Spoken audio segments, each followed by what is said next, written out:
Okay, so we are live. Get Sheila in here.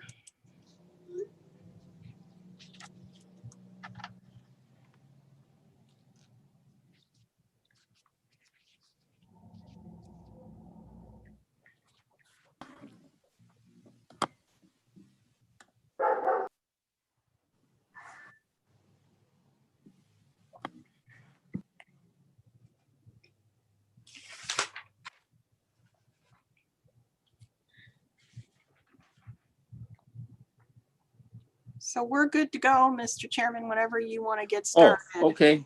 All right. The meeting for April the 19th for the trustee board is officially in session. Let's take roll call. Okay. Angela Banks.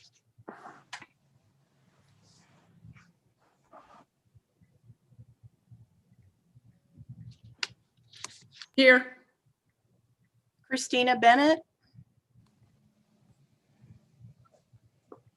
Joseph Clark. Lewis Cross. Present. Regina Fowler. Here. Sheila Goodwin. Present. Donna Jones. Here. Yvette Levy. Here. Bobby Richardson. Excuse absence. Albert Sanders. Here. And Justin Stein. Justin said he'll be a little late. He called me. Okay.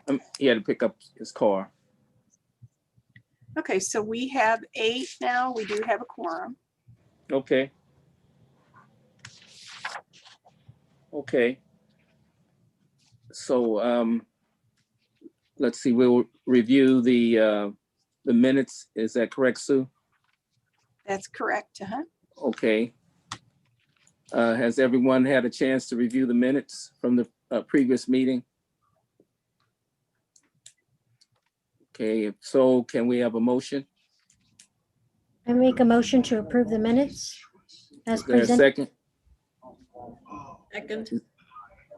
Okay, was that Angie? Regina. Oh, Regina. Okay, it's motion has been properly moved in second. Do we take all in favor? Aye. Opposed? Aye. Okay, so the ayes have it. Okay, and let's see, where are we, Sue? So we're on number 3. Yeah. Applications to the board. Okay. Okay. For some reason I misplaced my stuff, so. Lord. Okay. All right, so go on to the next one, Sue. Help me out because I Okay. misplaced my sheet. Okay, so number 3 is reading of communications to the Board of Trustees. Okay. What I will mention there is last time we met in February, we had a letter from a retiree, Miss Emily Costello-Smith, who was concerned about her no increase in her pension since she retired in 2010, and also that her benefit doesn't get deposited on the first of the month in her bank account if it falls on a weekend. So we did send her a letter. We just today, she sent a letter not to all the trustees, but very similar letter to Ms. Fowler, who's new on the board, and then also Ms. Goodwin, who was elected as the treasurer. So similar letter. I just wanted to mention that she did send that in follow up just to those 2 trustees. Okay. Sue, did we respond to her letter? We did. We responded to the letter that she sent to the board, the full board, after the February meeting. And I have also spoken to her on a few occasions, and others in the office have spoken to her as well.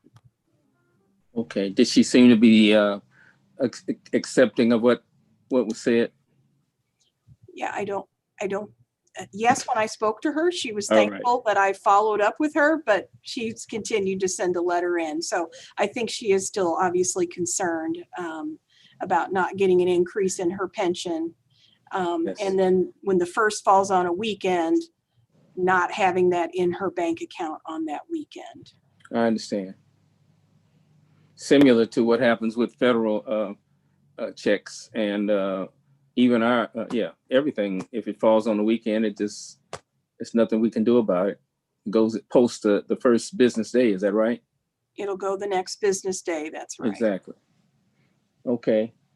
All right. Where are we now, Sue? And the next item is number 4, presentations by interested parties, and I don't have any other presentations. Okay. All right. Then we'll move on to the next one, Sue. And that's the consent agenda. And so that's approval of retirement and benefits, March and April 2021. Okay. Is there a motion to approve the benefits of March and April?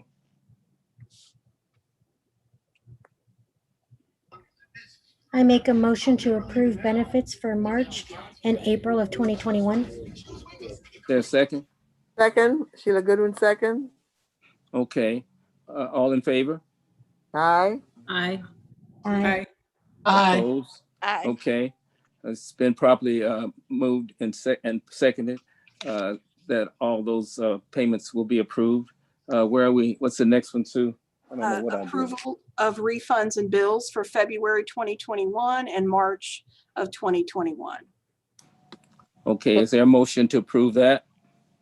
Sheila Goodwin makes a motion that we approve the refunds and bills for February 2021 and March 2021. There's a second? Second. I'm Okay, sorry, all in, who I'm was sorry. that? Did the second? all in favor? Aye. Aye. Okay, Aye. it's been properly moved and seconded. And where are we now, Sue?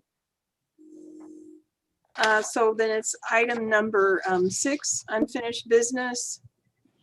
And I have on there just our office status. We're continuing to monitor. I think we're going to look at some equipment and, getting ready perhaps for at least maybe some limited visits in the office. So we'll report back on that, but looking maybe plexiglass and some other things that we can order or at least get quotes on to prepare for the office, at least limited perhaps reopening. Okay. Any questions concerning that, trustees? Front door. I can't hear you.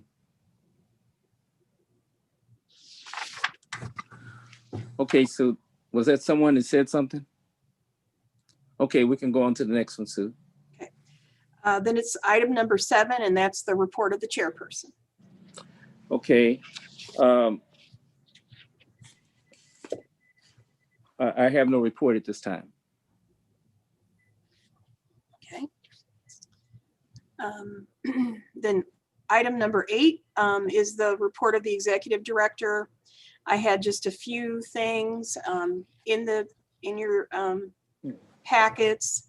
I did include just an update on overpayments as you requested, as the trustees requested at the last meeting. I'm going to continue to do that. So there was an update in there. So that's in tab 4. Not sure if anybody has any questions about that, but we did a couple of just updates, or wasn't a whole lot, but a couple of updates. With Matt's help, we were able to reach a settlement agreement with a spouse of a deceased retiree, where we'll be able to collect back an overpayment of over $26,000. So that'll be ongoing. So that's new since last time. We have another collection activity that we're working on for about $21,000. And then so far in 2021, there's only been one overpayment. Those two were from prior years. So there's only been one in 2021, and that was for $1,040, and those funds have already been returned. So off to a good start for this year. But we'll keep updating that information going forward. That's good. So that will be at each meeting, we'll have an update. Yes, Okay. I will. I will. Are there any questions from the trustees? Okay, we can move on to the next one, Sue. Then just another item that I wanted to revisit is our meeting schedule. There was discussion about with the public school, St. Louis Public Schools, when they put their schedule, when they put their actual calendar out. So I had included in the tab, and let me get it up for everyone. I had included a just kind of an update on what that calendar is going to look like. Apologize.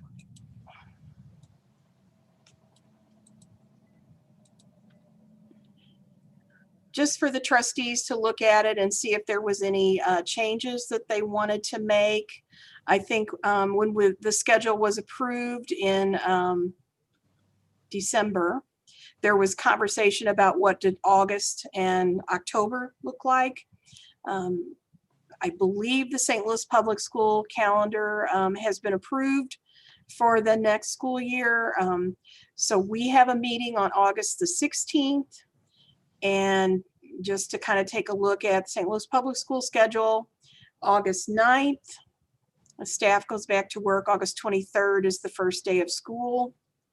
There was also discussion about October. So we have a meeting for October 18th scheduled. And then these are the dates around October in the St. Louis Public School calendar. Okay. Well, look at the if we have parent teacher conferences on October 18th, it'll be very hard for any teachers on the board to attend the meeting. So we possibly have to change that meeting date only because we don't know exactly how parent teacher conferences are running this year. Yvette may know a little bit more, but I would say that we couldn't meet that week because I think it has 4 days of scheduled parent teacher conferences, and teachers or paraprofessionals on the board, on the trustee board, would not be able to attend. Okay, then do we want to take a look at that, Sue, and we have time, and if that's an issue, are you pretty certain that that's the week for the parent teacher conferences, Al? Yeah, that's what it's on the calendar. Okay, then what we'll do is, do you all want to make the change now? Or do you want to wait? I think we should wait. What do you think, Christina? I think we should just go ahead and change it now because parent-teacher conferences are set. And we will have a investment meeting. Let me see, what day on October? And remember, we're trying to get some, Yeah, be October 21st would be the investment committee meeting. right, so if we met October, hold on, let me go to that schedule Well, the here. parent conference is on the 21st, all the way to the 21st. So Right, Parent- that week is shot. That week is shot so for we could do it on the 25th, but we can't move the investment meeting on the 21st. So, mhm. so that's You want fine. to do it the week before? So the 25th? Yeah, How about doing it the week before? no, we meet October 21st for the investments. And if we meet on the 25th, if we have any decisions, we can approve on the 25th. So that's perfect. All right, so we're gonna say that again now. We're gonna move. If we meet on the 25th, we meet on the 25th, anything comes out of investment committee that we have to make a decision on or take a full vote, trustee board vote, we could do it since our meeting will be on the 21st. Okay. Okay, is that acceptable to everybody? Mhm. I Now, don't have a problem. Christina, I are you believe- okay? Are you okay with the investment meeting on Yes, the I'm okay with 21st? the investment meeting. You will just need a motion to approve the amended date for October because Oh. we approved these dates back last year. Excuse me, Go ahead, Sheila. the parent conference is the last day of the parent conference is on the 18th. 21st. Right. So the investment committee meeting is on the 21st. Am I correct? So we're bumping heads. That whole week is shot. Right. That's what I'm asking. So Did you all want to change the meeting, move it up a week, the week We prior? I think we only need 4 people to attend the meeting. I don't know if we have Exactly. 4. We only need 4 people to attend the meeting. And I think, they're trustees, so we trust them. And I won't be, at this rate, I won't be able to attend, but I think Christina and the other trustees who are able to attend, because they have to Okay. bring everything to the board anyway. Okay. So the only thing that we'll be changing is what? the board meeting. The The board board meeting will be on the 25th instead. Well, we would need to do a motion to amend the schedule. I make Okay. a All right. motion to amend the board meeting schedule for October 18th to October 25th. Due Okay. to Is there a second? Second. Sheila Goodwin, second. Okay. Are you going to take a roll call vote, Sue? Yes. Angela Okay. Banks, Yes. Christina Bennett, Yes. Louis Cross, Yes. Regina Fowler, Yes. Sheila Goodwin, Yes. Donna Jones, Yes. Yvette Levy, Yes. Albert Sanders, yes. and Justin Stein.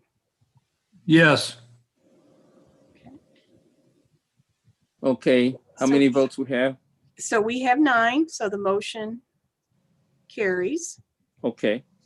So that change of will be from October 18th to the 25th for the board meeting, and we will have the regular investment meeting on that Thursday, the 21st. First, yeah, and I'll get an updated schedule out for everyone. Okay. All right. Let's move on. Thanks.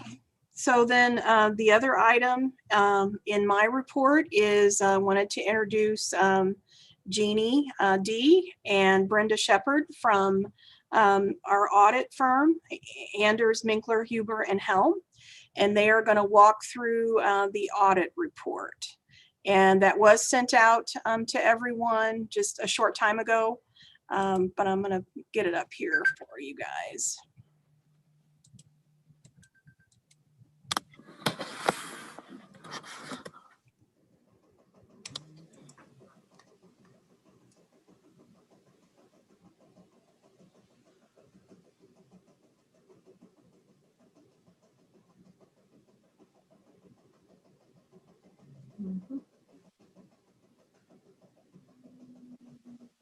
So I'm going to turn it over to Jeannie and Brenda, kind of walk through this report.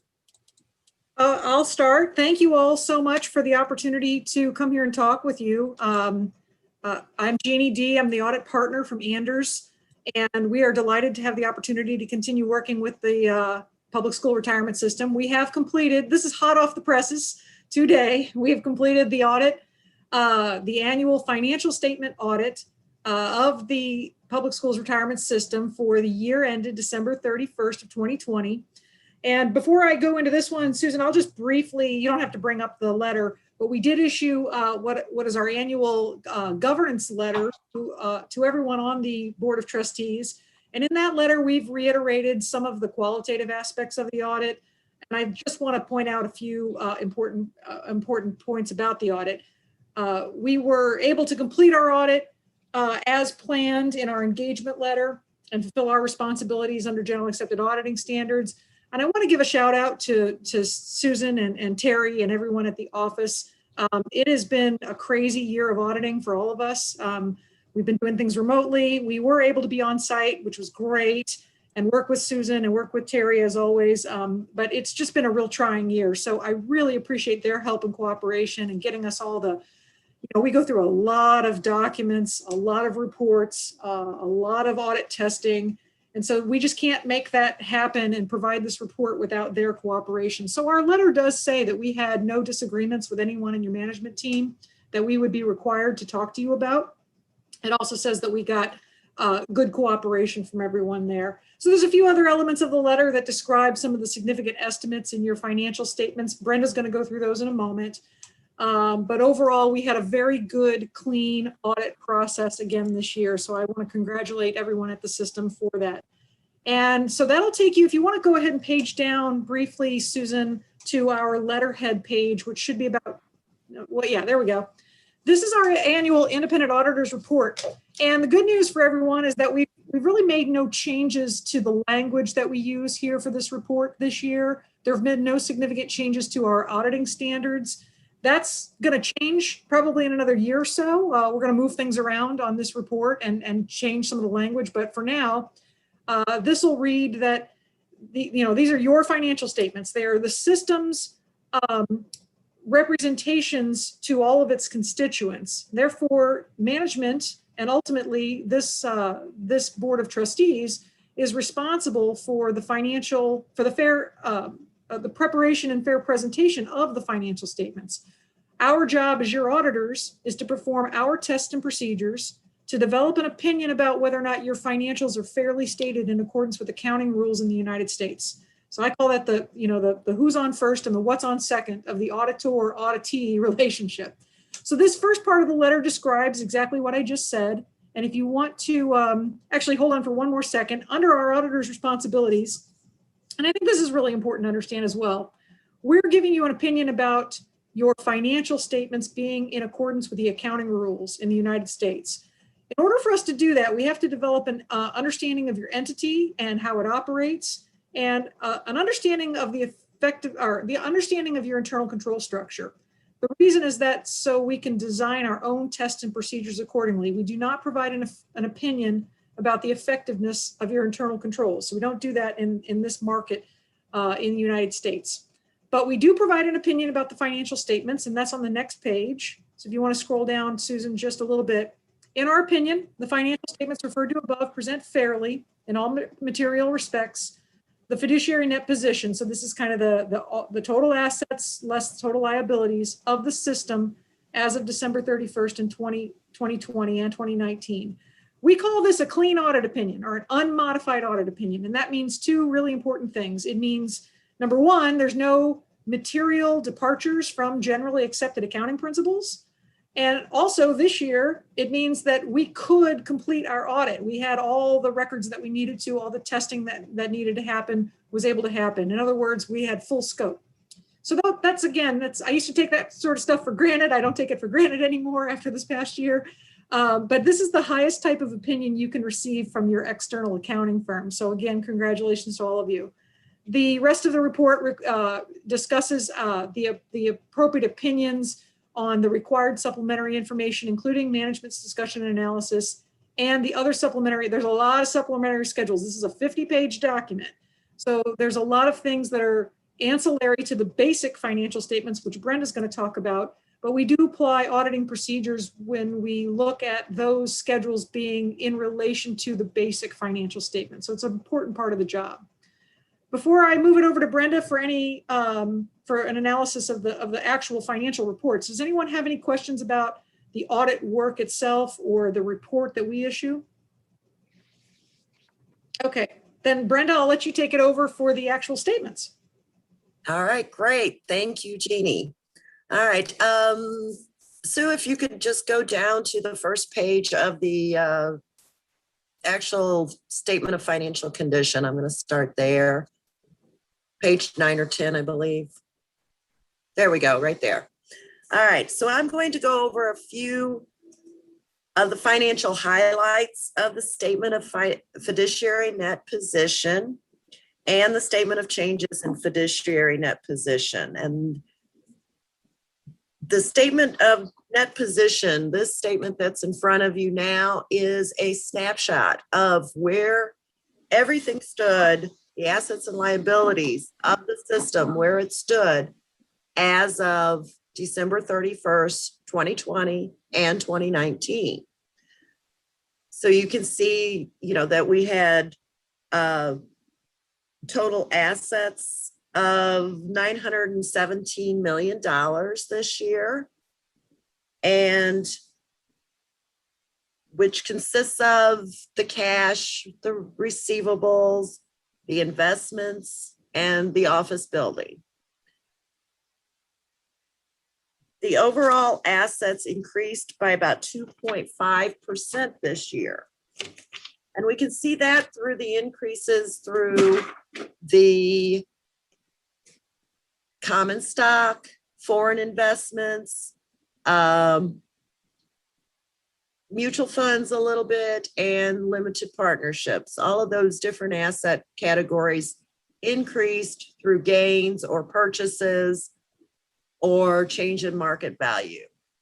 So those increases is what has come to our total of $917 million. The deferred outflows of resources is a actuarial computed number that we add to the total liabilities and assets. So we go down to the liability section and we see that our total liabilities are 1.9 million this year, opposed to 2.3 last year. This is primarily, you can see right there that the net pension liability, which is another one of those actuarial determined amounts, has gone down, as well as that's the biggest decrease in the overall total liabilities. Brenda, So for everyone, can you define what that net pension liability means? that net pension liability is the system's portion of the net pension liability of the assets over the liabilities to fund for the pension liability that would be coming up in the future. So that's just the system's portion of it. Does that help in any way? It does, and I'm going to jump off and get back on my phone, just so everyone knows. Okay. So that we see that the overall net position increased, as we said, from 893 million to 914 million. The next page is the statement of the changes, which show the activity by which the increases of the assets and decrease the liabilities. So we see our first are the additions, which are our revenues. Our employer contributions are a big number that we rely on, and that's 41.8 million this year. From employees, from the members, it was 17.6 million. And investments gained a net of $69 million. So we can see a slight decrease in our employer contribution and a slight increase in our employees' net contribution. And this is because of the rate changes in the two groups that was statutorily required a couple of years ago. So we're now seeing that kind of take place. Employer contributions are going down, the member contributions are going up from the previous year. The big winners in our investment income are our common stock, our mutual funds, limited partnerships, foreign investments. They all did very well, actually. Everything considering this year, and we all know how the year started and ended and everything that went on, but we can see that the investment earnings was about 8.9% this year. It was 16.8 last year, but as I said, we know what happened in 2020. It started pretty bad. It ended okay. It had its ups and downs all year. So I think you should feel really good about the 8.9% increase investment in income. The questions there? What are, Regina Fowler, what are the retirement system additions under contributions? What are those? Under both That's employer- the actual system. That's the staff there at Oh, the okay. I at see. the system, right? Okay. And then what's the other miscellaneous income? What does that net number make up? What makes up that number rather? That is made up of a lot of things through the investment accounts that we can't identify that are particular to one investment. A lot of this is like after an investment, they've been out of an investment for a while, they might get a residual earnings or check or something. We don't, it just kind of all goes into this one account. A lot of free receipts, litigation proceeds, things like that don't belong into the normal categories of the investment income. They're kind of out of the ordinary type things. So, do you pardon guys me? Audit or review the actuarial assumptions at all, or? We do look at those, and we rely on their expertise. Okay. Okay. So, but we do look at it, and if something was drastically wrong, we would question it, of course. But they're the experts in that field.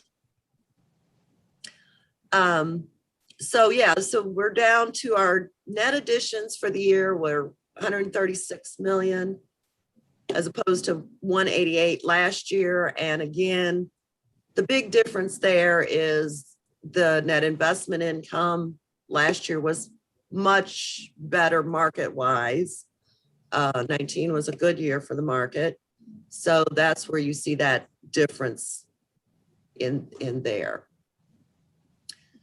The next section is the deductions or the benefits paid. This is what we use these assets, these contributions for. We use all these things to provide the benefits for the retirees, for their survivors, for disability payments, for health care. You can see and those amounts are so similar to the prior year. I mean, there's not much different there at all. Operating expenses are those expenses that are used to run the system, to run to pay the actuary, the accountants, the office staff, the investment counselors, all of these things. So that's just to run the office in itself. And those are primarily pretty close to the same year after year as well. So overall, we had an increase in net position of $21.7 million, which I think is very good given the circumstances of the year. I think you guys all did a very good job in holding the expenses down and keeping things going and keeping the whole office moving and everybody, I mean, you didn't miss a beat. And so that's very good. Compliments go to Sue and Terry and, the entire staff to keep that going during this year. It was, we all know it was a challenge. Feel better. Any questions on those 2 pages at all? One thing I did want to mention too is that prior to these 2 pages, there is a management discussion and analysis that Sue worked on. And it does highlight a lot of these things that I've talked about, and you can see some of further explanations or kind of get through those a little bit if you want to. It kind of gives a better perspective of what changed and why it might have changed or that type of thing. So I encourage you all to read those comments and try to, if there's any questions there or something, you can always direct them to me or Sue or Jeannie or either one of us. Any questions on that?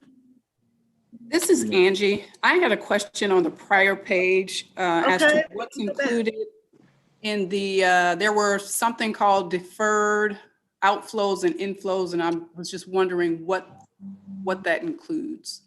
Those are actuarially determined as well. And that's was required by a GASB 67, 68, about 6-7 years ago.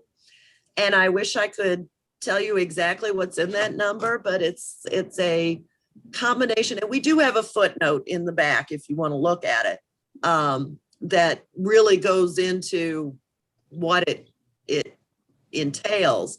It's, let me see if I can find the page that it's on, and maybe we can just go to that real fast. Sorry, take me a minute.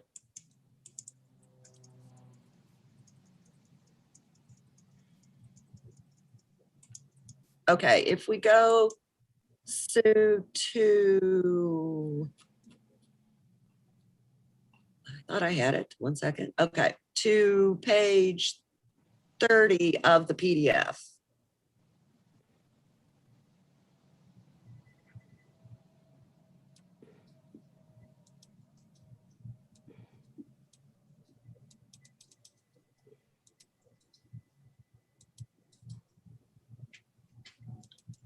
Did it freeze? No. Is that the right page? One more, I think one more or two more pages of the of the financial statement, I should have said. Okay. Footnote 10 is where it starts, Brenda, I think. Mhm. Yeah. Yes, ma'am, that is There you correct. go.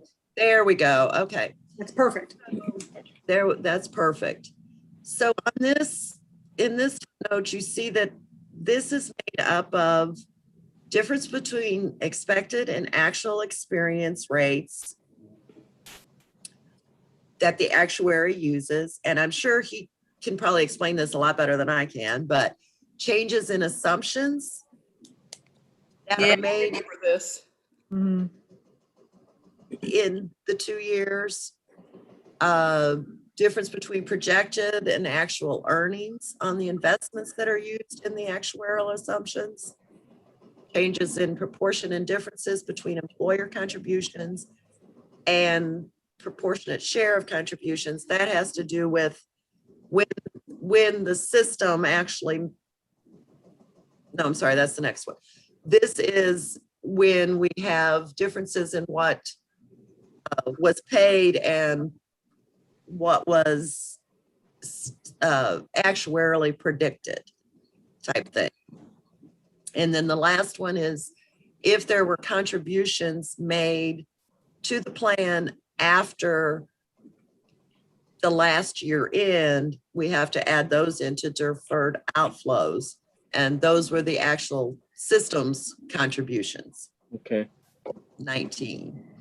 So that's they come up with 480,000 in deferred outflows and 873,000 of deferred inflows, which one is an asset and one is a liability. And I think it's important to note that these wind up being, I say as accounting entries only, because they don't actually the expenses they get advertised over a period of several years actually, and that's also included. So the actuaries will tell us how those expenses are going to be charged out, and it ebbs and flows every year. So the next part of the footnote will actually describe that. So, these are required by our best friend GASB 67.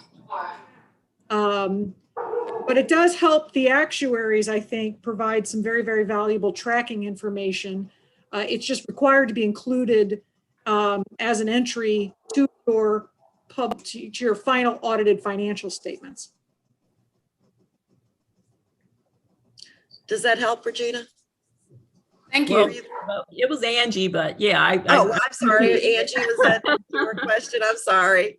Yeah, I remember having this conversation. Thank you. Yeah, I think it comes up every year and it doesn't get any clearer. So I'm sorry about that. I think it's related to an accounting rule, right? I think the idea Yeah. was kind of like It's- you have to It's just account for one of change. those necessary evils that we have to do for the reports. So any other questions on any of the numbers? And as you can see that a lot of what's on the balance sheet or what's on the statement of net position, fiduciary net position, and what's on the statement of changes are explained further in the footnotes, that the disclosures that follow. I don't want to go through each one of them because I don't want to put y'all to sleep, but please, take the time if you have any questions or want to learn a little bit more about what's in these statements, look at those. Those will help you. So it's just, there's just a lot of them, and it's not something that I think you would want me to drone on about for you. Any other questions? All right, well, I will wrap up with the internal control letter, Sue.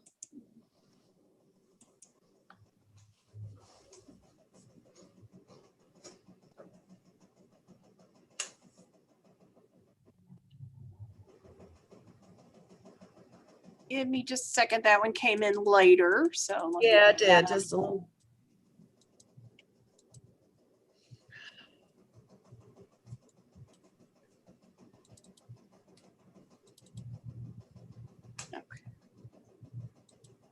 You send that to us, Sue, the internal control letter? No, that Yeah. came in after these other documents, so I will follow up and send that to you guys. Okay. Let me get it up for you.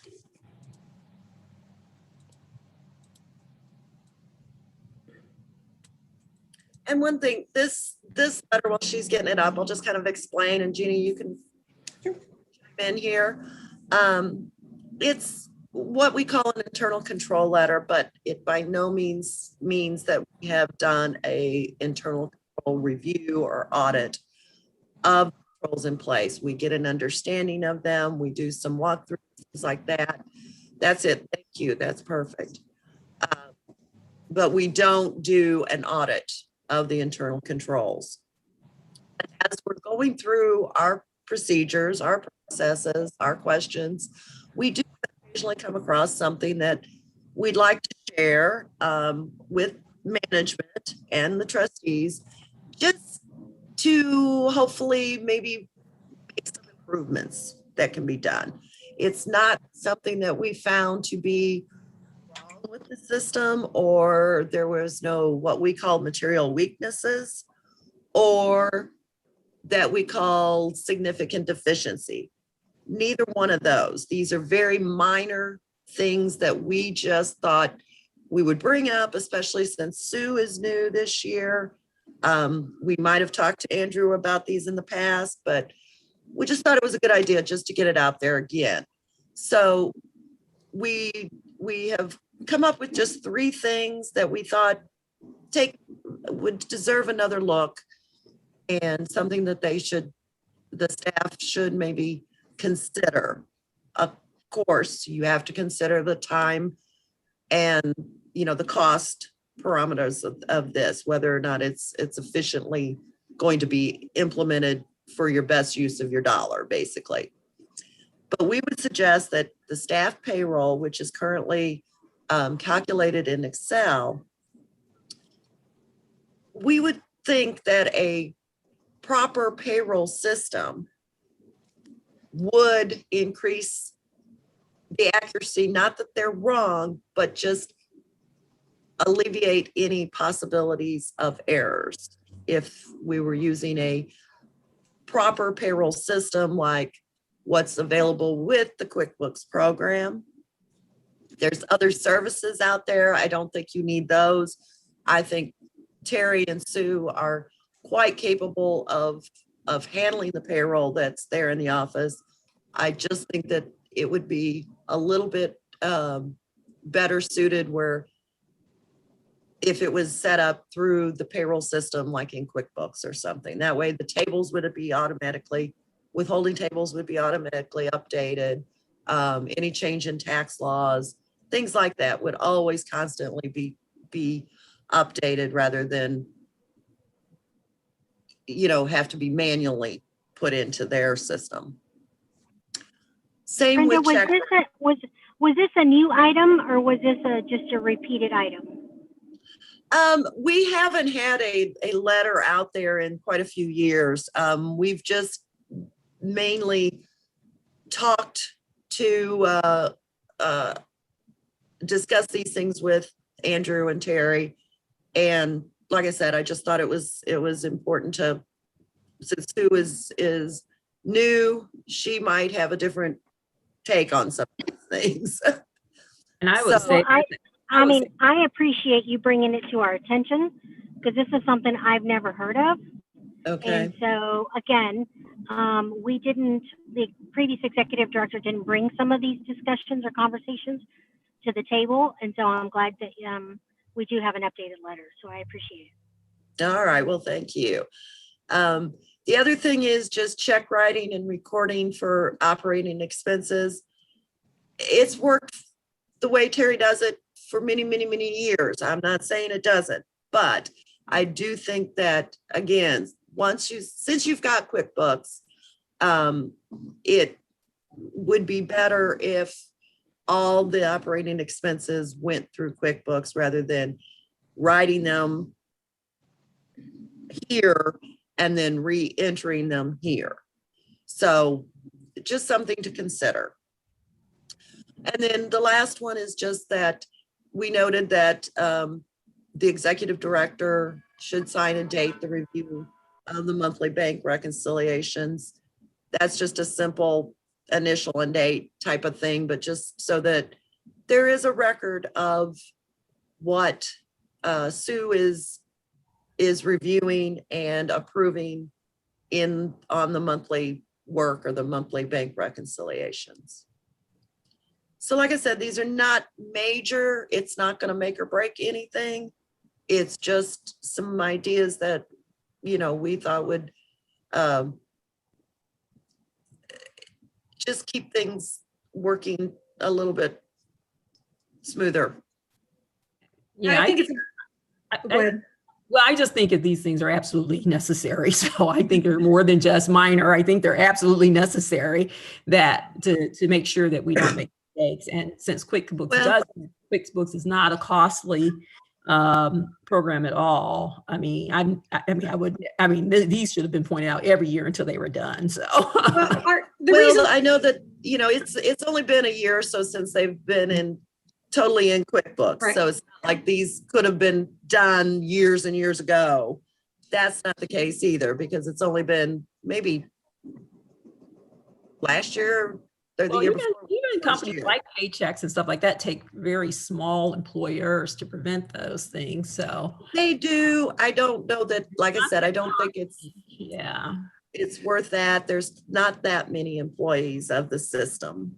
I'll be happy to go over other options with you, or, you know, and that's one thing I wanted to let you know. Any of these suggestions, let me know if we can help with implementing or finding solutions or whatever. But I think since you have QuickBooks, let's take advantage of what QuickBooks offers. I agree that these appear to be very easy and implementable. And I don't, I guess just like Christina, I wasn't aware that we weren't doing things that couldn't have been done, you know, like this. So thank you for bringing this to our attention. Well, like I said, it didn't change the outcome of the audit by any means. You know, it's just something that, and like I said, there was no issues with what's been done in the past. We just are trying to give some comments to maybe improve the efficiency. That's exactly right. I think it's really important because had these things risen to a level where we felt that there was a risk of material misstatement in your financial statements or something that was going to provoke an audit adjustment, then that's what, in our vernacular, we call that a significant deficiency or material weakness. And we don't have a choice. We are required by our standards to talk to you about those things and put them on the table and discuss what the implications are for the audit. Often and always when we go through an audit, we have lots of different best practices based on what systems you're using, what your staffing model looks like, all those sorts of, and they ebb and flow throughout over the course of the years. I think Brenda's right. I think we have implemented QuickBooks. It does a lot of cool things for us. We might as well take advantage of what we've got. And I think the executive director comment would help Sue become more involved in that process, which we think is another level of oversight. So these are best practice kind of comments. But I think Brenda's was absolutely right. They are not markers of risks, significant deficiencies or material weaknesses to the system. And that I want to make that clear. So thank you all for your time on that. Well, and also I think it would be something that I guess going forward we would like from our auditors is, just to double check, because as trustees, we don't get into the weeds. We Sure. don't know the operations. And so, again, hence, we've got a lot of faith in Sue, and I think we just took a lot for granted within a previous executive director. And we just were in the dark for a lot of things that we're finding out. Not bad. I'm not saying anything was bad, but I'm just saying we were just in the dark and didn't really know even, some of the basics of how our office operates. So we appreciate the letter and we'd like it next year too. Okay. I would encourage Sue to maybe get started on these fairly quickly. And even when it comes to payroll, when payroll comes in, she gets it first, just like the bank statements, and just reviews that as well. I guess being a former auditor, I see these as fairly significant and learned that they had not been brought up sooner, because these are like the most, pretty basic internal controls that you want in an office. So I would hope that Sue would implement these fairly quickly. So. Yeah, and I actually do the payroll in the Excel spreadsheet. Mm-hmm. So, and then Terry does the review of my work. So however we work that out, I'm absolutely on board with that, because the manual entries are, they're not as efficient. They take a lot longer. Exactly. And having a system, as Brenda said, that would have all of that in place. So yeah, absolutely. Do they pay hourly there too, or most people pay salaries on a salary? It's salary. So they don't change that often. That's the other thing. They don't really change that often. So it's not, but still, I think it's just a good idea. I wanted to ask, what system would you recommend to replace the Excel, Brenda? I would go with the QuickBooks payroll. It's for everything. Mm-hmm. Right. For the staff payroll, especially, and the check writing, they already have the QuickBooks. They can get set up for the disbursements through there.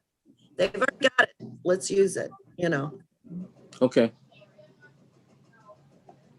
And all the postings to the financial statements are done automatically too, so it helps us. Exactly. That's what we like. Transition to financial statements. So. Right. Exactly. There's less room for errors to happen. Not that we found any, but there's less room. So. Very good. Any other comments? I think we've taken up enough of your time, but thank you so much for all your comments. Guys. And we do appreciate the opportunity to work with you guys. And of course, I can't say enough about Sue coming on board this year and helping us out and just jumping right in. Did an excellent job. And Terry always is there for us, and we couldn't do it without him. So we appreciate both of them and all the staff at the system for sure. And all of you too. Well, thank you so much, Brenda and Jeannie. We really appreciate you all as well. We're going to stay on, I think, just to hear the actuaries' comments. If that's okay. That's okay. Okay. All right, Sue. So the number 9 item is the report of the investment consultant. Kristen is not on. So I think we'll hear some things in the committee reports, but we don't have anything there. So then item number 10, report of the actuary. So we do have in our meeting today, we have Michael Ribble. He will be serving as our new contact with Buck from the actuary. And so I wanted to invite Michael on today so he can introduce himself and see if any of the trustees have any questions. I have worked with Mike previously, and I think he'll do a good job for us. So Mike, I'm gonna turn it over to you. Great. So really just a quick introduction. I don't have a report today because we're at the beginning of our actuarial evaluation cycle. But my name is Mike Ribble. I'm a principal and consulting actuary at Buck. Troy Jaros left the firm about 6 weeks ago or so, I think it was. And I was immediately put in place and very excited about that. Like I mentioned, I worked with Sue before, and I always thought it would be a great fit. And so I've been with Buck for 28 years, fully credentialed actuary, fellow of the Society of Actuaries and all those other organizations. So all the letters behind the names that actuaries like. I spent the last 15 years, probably 17 years focused on public sector retirement plans. I sit in Dallas, but I support the Southwest and Midwest, including St. Louis. All of our actuarial work is still performed out of St. Louis. Matt Stayback works in St. Louis as a support actuary and will continue to support me. I work with him on St. Louis County, where Sue mentioned, and then some other clients in the area as well. And then we continue to do the benefit calculations and service purchases. Blake Wilderman, I'm up to speed with him. I work with him as well. So basically, you really shouldn't notice any change other than just maybe personality or having me talk to you instead of someone else.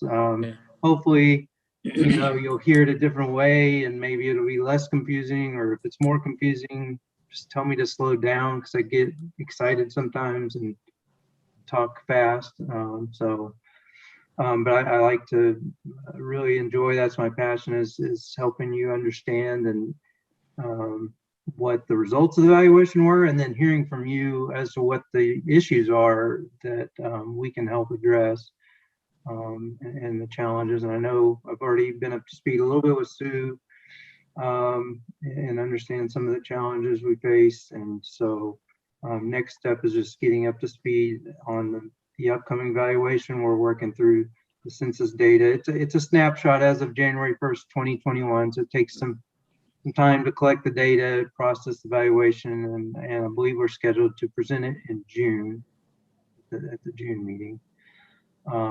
So I look forward to working with everyone, and I'll stop there.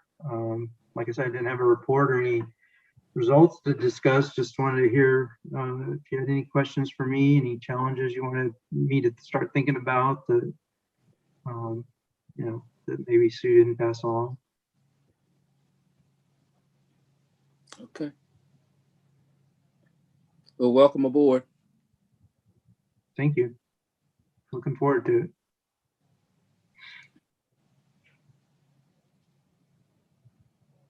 Okay, Sue. All right. So the next item is item number 11, reports of committees of the board. So we have benefits is the first committee. And that's Donna Jones and Bobby Richardson. So I don't know if there's a report. There's no report at this time. Trustee business. No report. Okay. And then we do have, for the investment committee, we do have some motions.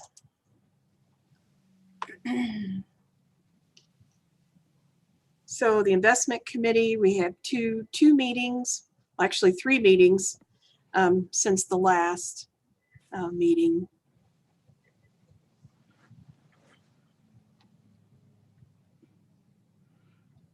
Okay, do we take these separately on the motion, or do we take each one of them separately and vote? Yes, we would need to do motions for, Yes. So Albert, would you like to move forward, please? Okay, that's what I was wondering.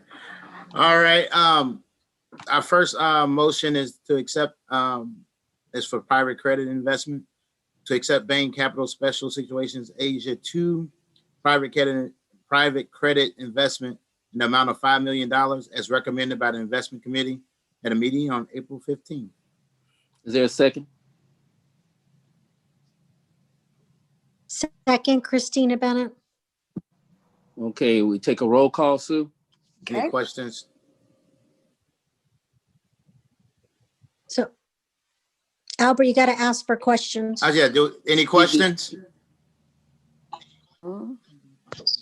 Okay, we're gonna do a roll call, Sue? Yep. Okay. Whenever we're ready. There's no Okay. questions. No Hey, questions? hey, Louis, make sure. No questions. So make sure that Albert runs this section of the meeting. Okay, that's fine. All right, so we're gonna do a roll call on the first, For committee. you keep going in and out, Chris, but go ahead. So we're gonna, let's Thanks. do a roll call vote. Sue? Okay. Angela Banks, Yes. Christina Bennett. I've lost Christina. Lewis Cross, Yes, Regina Fowler, Yes. Sheila Goodwin, Yes. Donna Jones, Yes. Yvette Levy, Yes. Albert Sanders, Yes. Justin Stein. Yes. Okay, and I'm going to go back to Christina, see if we have her. Yes. Okay, very good.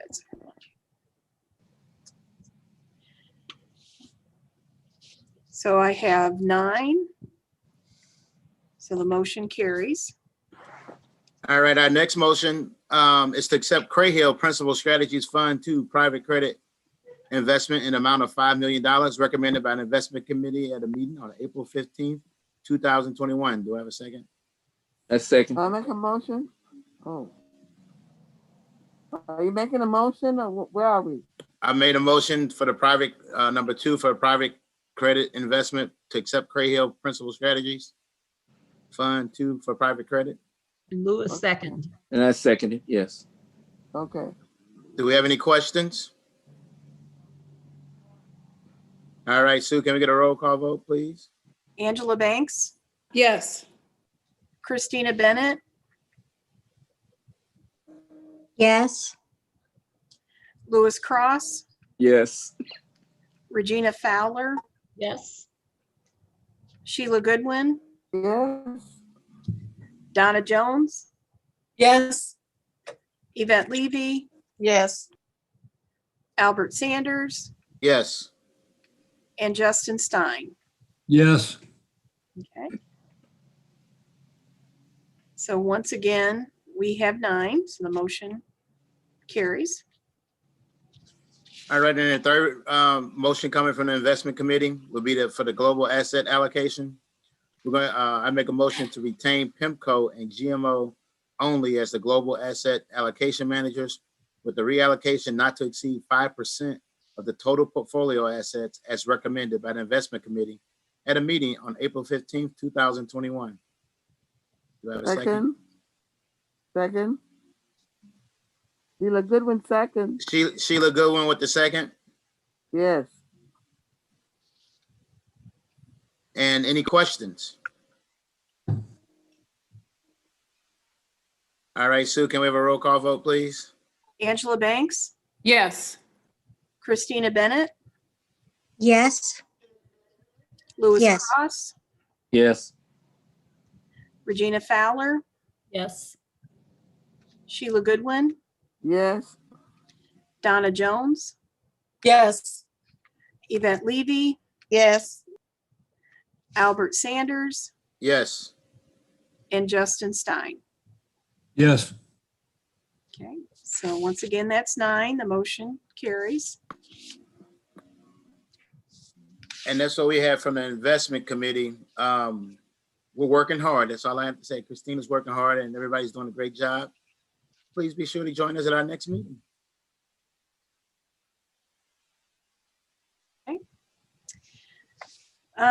So then Legislative Rules and Regulations Committee. I don't have anything to report.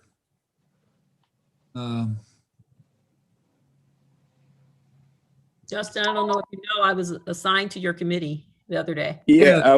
I was going to mention that Regina has agreed to work with you on the legislation, and hopefully you and Regina, along with the trustees, we can get some legislation to stop the bleeding of our fund. So welcome, Regina, and we look forward to you all working to get that done as fast as you can. We'll see what we can do. Okay. And then Sue, did you get my yes vote on the last motion? I did. Yes, I did. Thank you. And then the final committee is the Personnel and Professional Contracts Committee.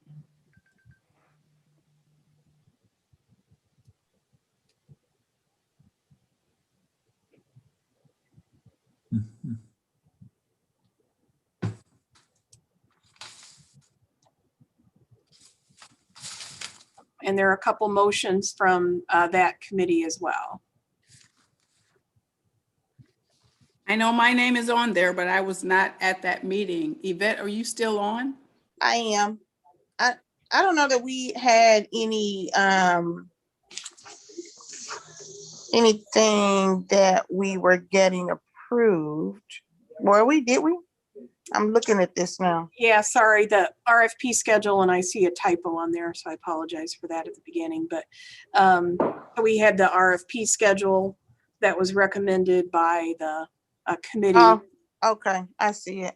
What's the typo? Just the numbers in front. Oh, okay.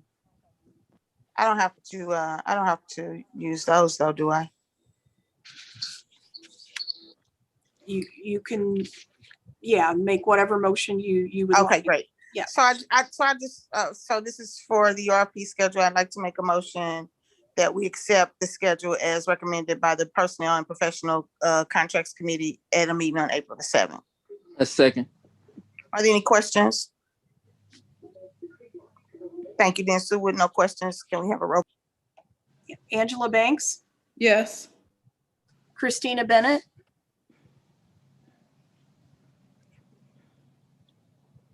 Yes. Louis Cross, Yes. Regina Fowler, Yes. Sheila Goodwin, Yes. Donna Jones, Yes. Yvette Levy, Yes. Albert Sanders, Yes. and Justin Stein. Yes. Okay. So once again, that's 9. So the motion carried.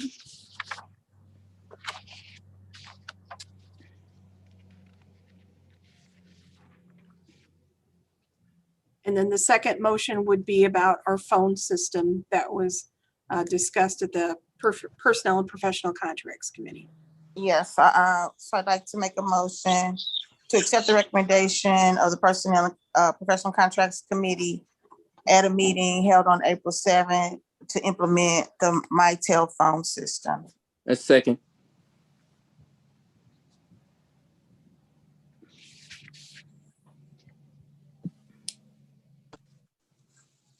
I'm sorry, it's been motioned in second. It's been moved in second that we accept the phone phone system recommendation. Are there any questions? Hearing none, can we have a roll call vote? Angela Banks, Yes. Christina Bennett, Yes. Lewis Cross, Yes. Regina Fowler, Yes. Sheila Goodwin, Yes. Donna Jones, Yes. Yvette Levy, Yes. Albert Sanders, Yes. and Justin Stein. Yes. Okay, so that's also 9, motion carried.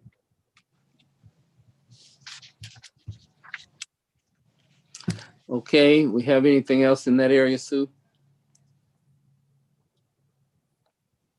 There are no other motions. Okay.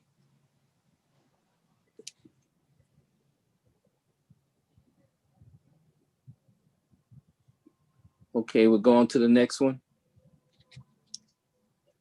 So then, new business, item number 12.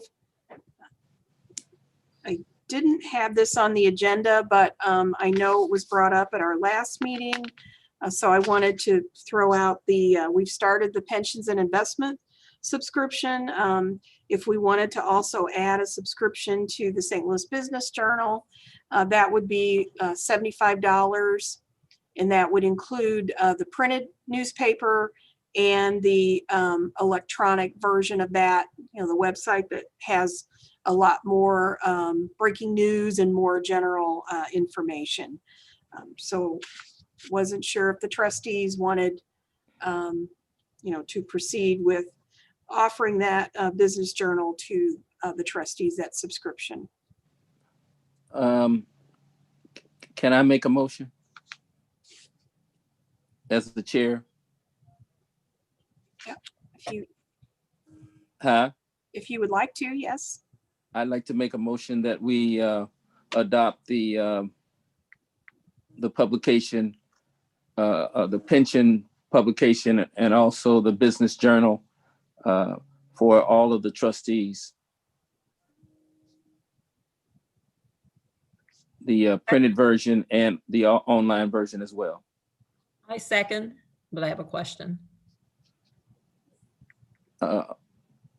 Okay, questions? Yeah, is that something that's going to go to the office and then get to us, or the business journal? How is that going to work? It would go to each person's email and their mailing address. Now, if somebody didn't want to get the printed publication, I think that I could get that shut off. Okay, you can take me off the list because I already have a subscription to the business journal, and I think it's Okay. like for 2 years, so no use of paying for me for Okay. that. Yeah. Okay. Okay.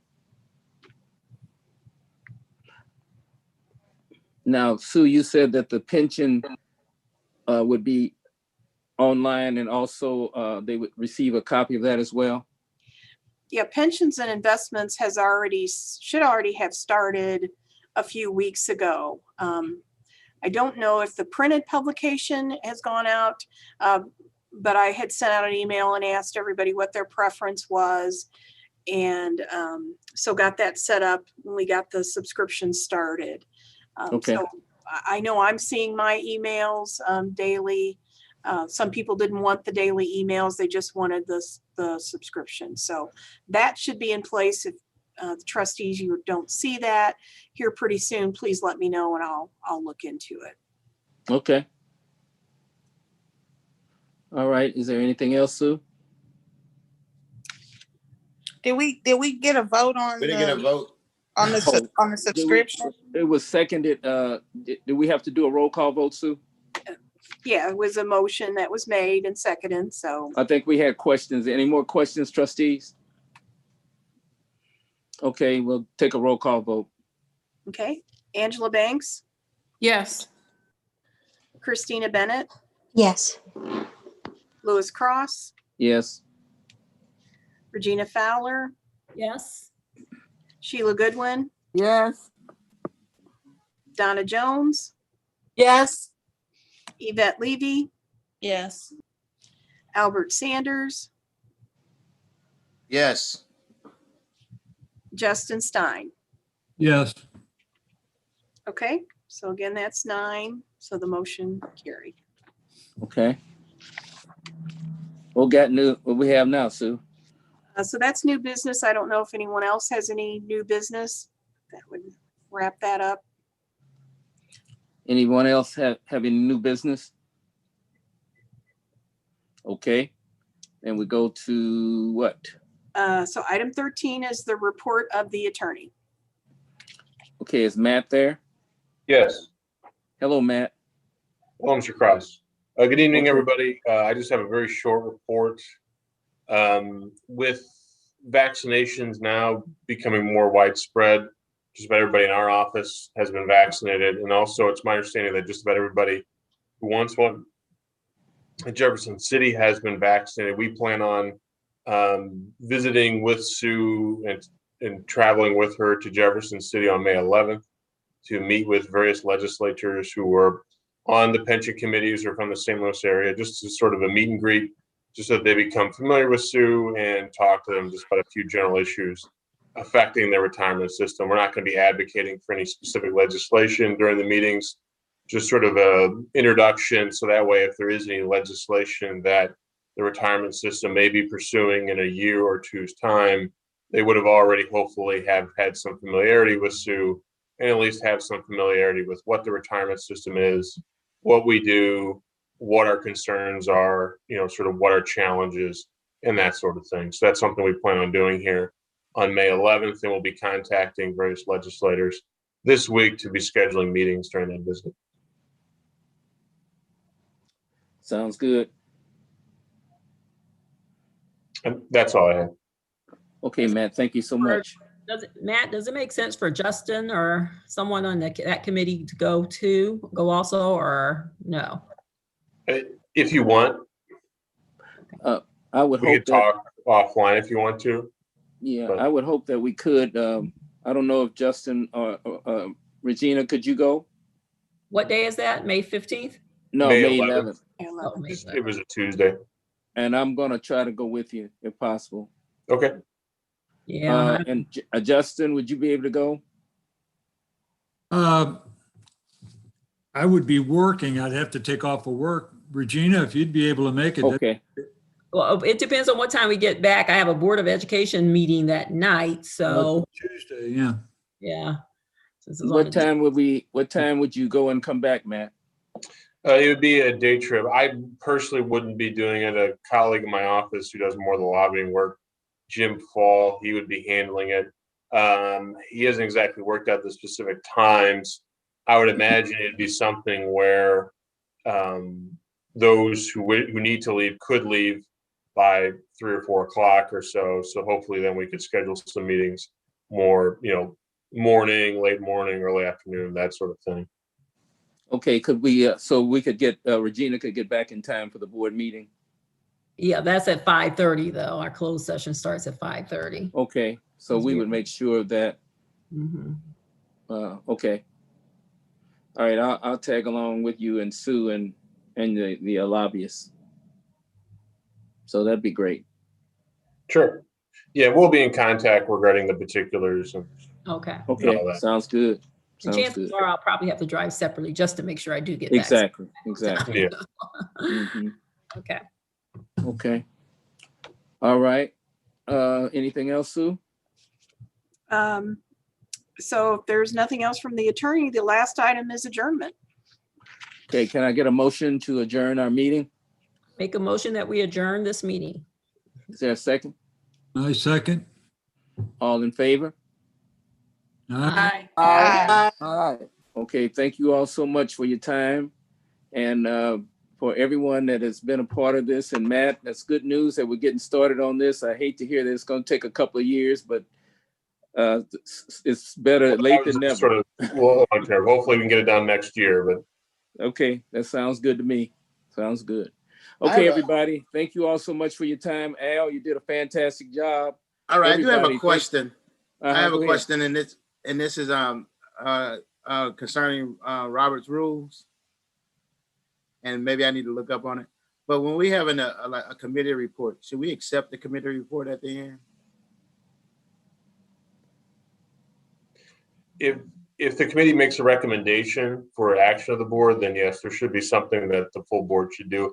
If it's just the minutes as to what occurred at the committee meeting, but there's no action for the full board to take, I don't know if it necessarily has to be approved by the board. It could be something simple as where the chairperson of that committee just reports to the board as to what occurred, or something simple as that. Okay. Okay. Okay, so we have a motion on the floor to adjourn the meeting, and it's been properly moved in second. And all in favor, they have voted and they said aye, is that right? Aye, Yes. yes. Okay, well, then, thank you all so much, and I'll see you all soon. See y'all later. Good evening, everybody. All right, bye now. Yeah.